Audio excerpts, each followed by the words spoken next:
konsumsi domestik ya. Kalau di dalam negeri itu di 2021 mungkin sekitar 10% peningkatannya jika dibandingkan tahun 2020. Namun untuk biodiesel penggunaannya hampir mungkin nggak ada kenaikan atau mungkin sedikit, sehingga oleochemical namun naik cukup banyak, sekitar 40%. Jadi secara overall tahun 2021 kebutuhan CPO domestik terjadi peningkatan. Sedangkan untuk dari internasional sendiri, CPO juga demikian, utamanya untuk kebutuhan pangan.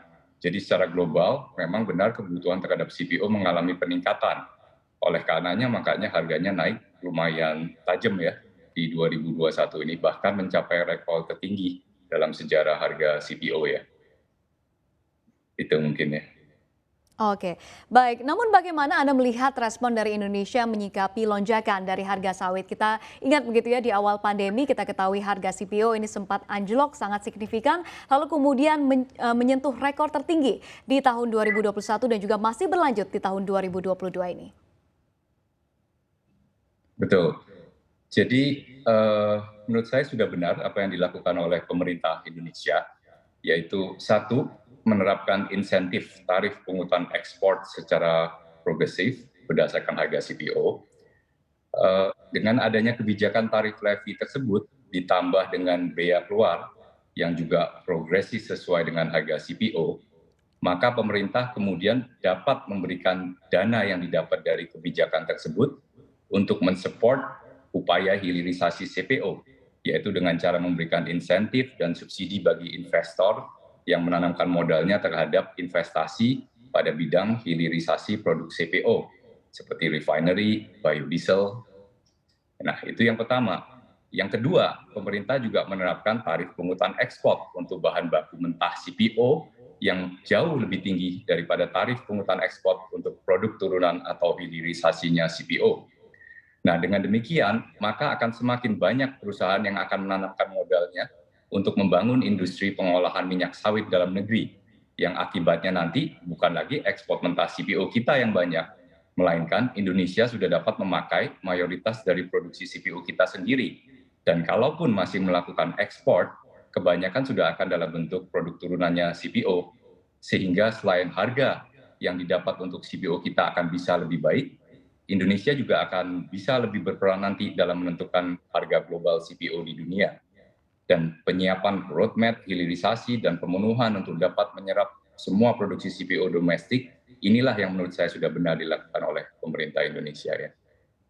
Oke, Anda melihat langkah-langkahnya sudah benar begitu ya Pak Kresna. Namun kalau kita lihat juga kemarin Betul. harga CPO kan sempat menyentuh hampir rekor tertinggi ya di kisaran Rp5.000 Malaysia per 1 tonnya. Lantas seperti apa mungkin proyeksi Anda untuk harga CPO di tahun 2022 ini? Apakah masih ada potensi untuk melanjutkan kenaikan? Oke, kalau kita ngomong proyeksi ini agak susah ya untuk CPO. Mungkin kalau uh, awal tahun 2000 atau 2010 itu pakar-pakar CPO masih bisa untuk memforecast harga 6 bulan ke depan atau bahkan 1 tahun ke depan. Namun belakangan 3 bulan aja belum tentu bisa forecast benar. Jadi makin susah. Nah, coba kita misalnya simak yang terjadi sejak tahun 2019 yang menurut saya itu udah agak nggak normal. Jadi kalau kita lihat harga CPO di tahun 2018, itu harga semester 1 masih lebih tinggi dari harga semester 2. Semester 1 Januari sampai Juni ya. Nah, kenapa demikian? Karena biasanya di semester 1 itu produksinya hanya 30-40% dari produksi 1 tahun. Jadi semester 2 produksi banyak biasanya. Jadi terjadi oversupply, makanya harga di semester 2 selalu lebih rendah dibanding semester 1. Nah, itu yang terjadi di 2018, masih normal.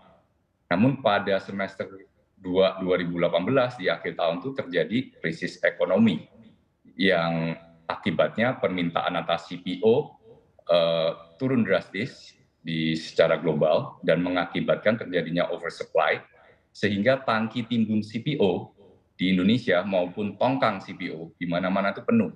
Makanya harganya jadi jatuh dan susah sekali untuk menjual CPO di akhir 2018.